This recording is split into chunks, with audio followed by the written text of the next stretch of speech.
In retrospect, I guess my vocation option has always been clear: Salesian Brother or nothing. And I never really had a vocation to the priesthood, but it took the formation process to clarify that option.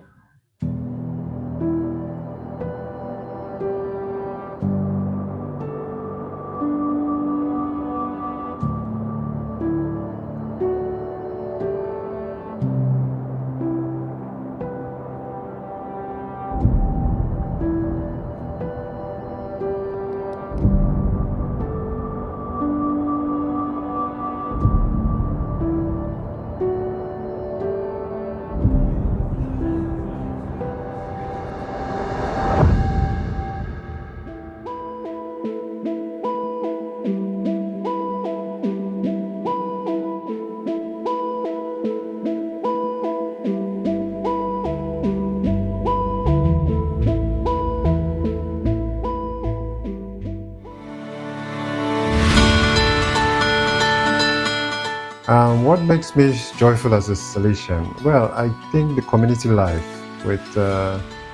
together with generous brothers who try to live their vocation simply and joyfully. And then the simple things, really, contributing my modest quota in whatever field I'm assigned to, and then with whatever talent I've been given to make the community grow.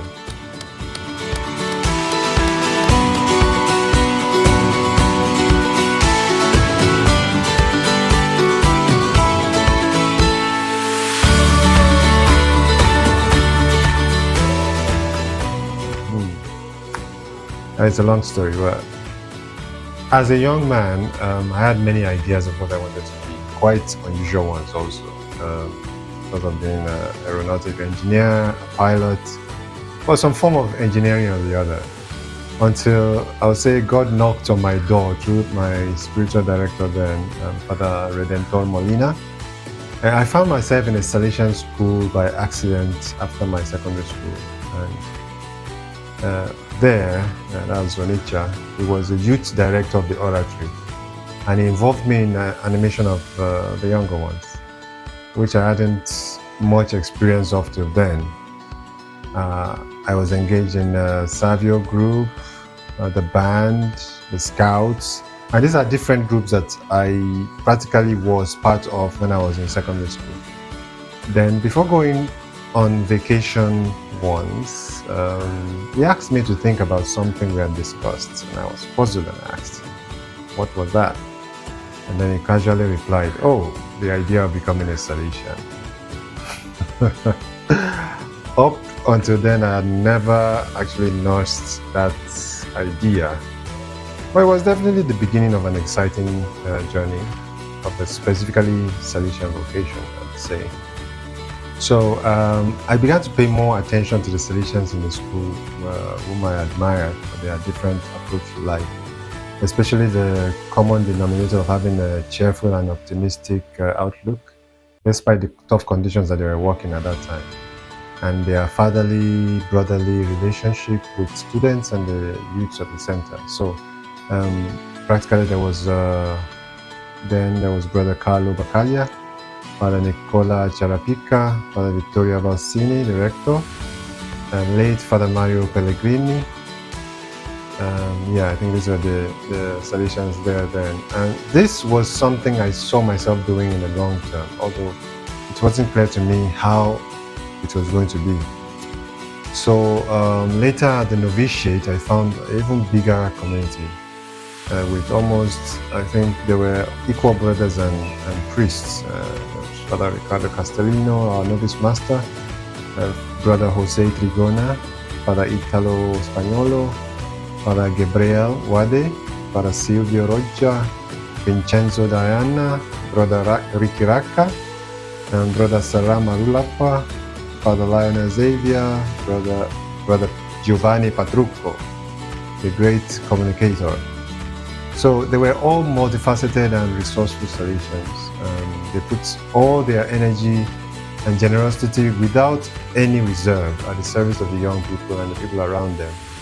And at that time, I really didn't appreciate this fact, but reflecting on it later, I understood that it was a prophetic and deeply charismatic community, that you could visibly see Don Bosco spirituality at work, no? So the attraction was to be a Salesian, as all the examples I had before me, and I'm not even sure what I wrote during my first profession. It was later on during practical training that I really began to reflect on what sort of Salesian I wanted, or I was called to be, rather. And I realized I was never really attracted to it.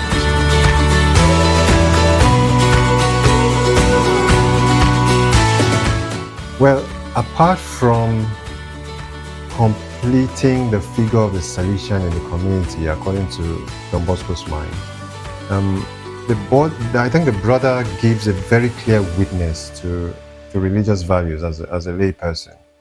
And then also the presence of God active in our daily lives, in our daily reality.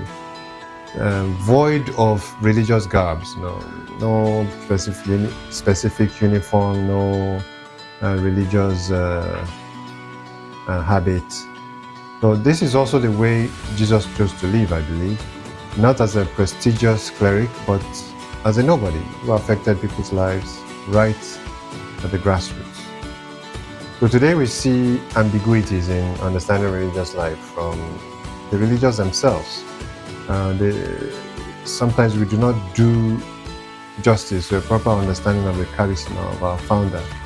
And so the generic approach to pastoral work that we cannot be distinguished from diocesan priests, or we have people who are very enthusiastic about pastoral work but prefer to work alone rather than within the scope of the religious community, which I would call apostolic individualism. And that is when we see a twisted kind of choice that can lead to the absence of fraternal life, the individual management of commitments, financial autonomy, and such things.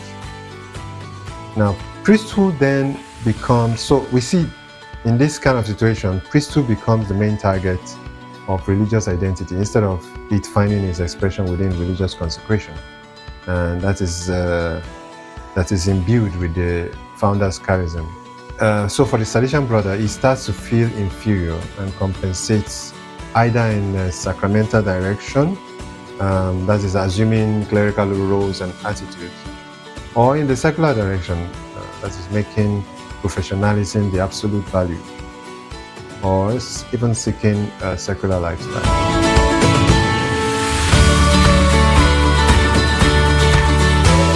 Well, I think good formation is the foundation of any vocation. The problem of visibility is an inherent lack of understanding of religious life, and then also the socio-cultural conditions present in many African countries. I believe with the formation that is tailored to our reality, we will have more Salesians who are grounded in their vocation, and then make better reflections about how to promote it today and also in the future. So from my own experience, having an experience of different Salesian contexts, different countries, different ways of formation, has helped me in making this reflection easier.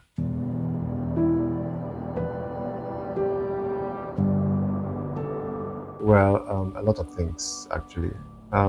Little things. I would say a healthy community life, for one. Being able to find myself useful to my brothers, and not only that, their own good example also encourages me as well. A quiet time to start the day, that's one I rarely miss. And then I used to play games a lot, especially basketball, when I was younger. But these days, it's really hard to find the time. So a lot of responsibilities, especially office responsibilities. But it's something I miss a lot.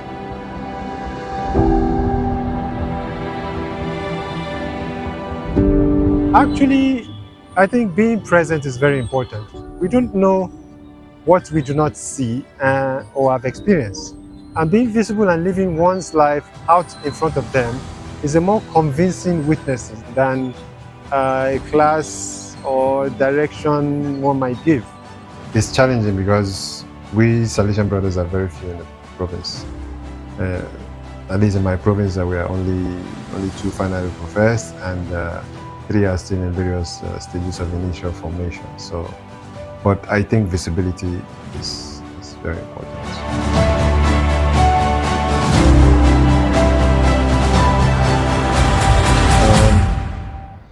I would say the same way the Salesian Brother can contribute to the vocation promotion. There is no differentiation. And that is by understanding the true foundation of religious life as based on the person of Christ, and then trying to live close to the tenets that he lived by. I tell the pre-novices one thing I believe ardently. Community life is a sacrament for us. If we can't live genuine community life, then we might as well pack our bags and go home. It is that conviction that we live it, that we are able to convince people in our environment that this is the ideal to which they should also strive. So the way we treat one another with mutual respect, with understanding, as brothers that, like the disciples lived with Jesus, for me, it's very important to the harmony in which we live.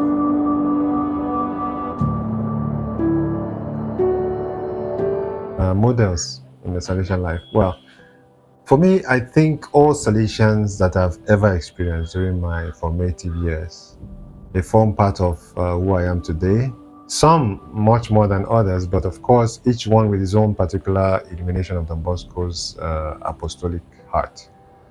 And of course, the saints too. I was impressed by Don Xavier as a young Salesian, Don Rua as the first successor of Don Bosco, and of course, Saint Artimides Zati in a particular way, who is a patron of my province also. And then also the loving kindness of Saint Francis de Sales, and then the complete poverty and the giving up to divine providence of Saint Francis of Assisi. So I would say these are my models.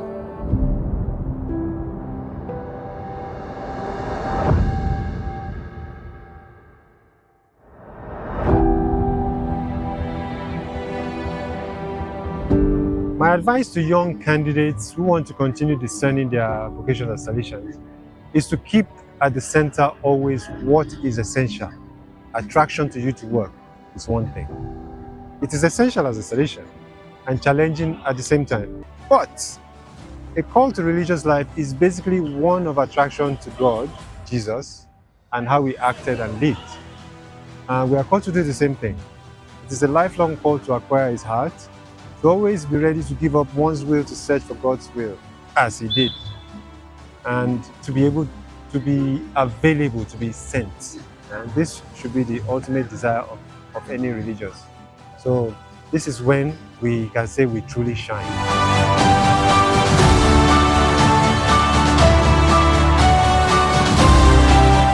I would say a clearer formation path for brothers, which I see happening already now compared to our own time of formation.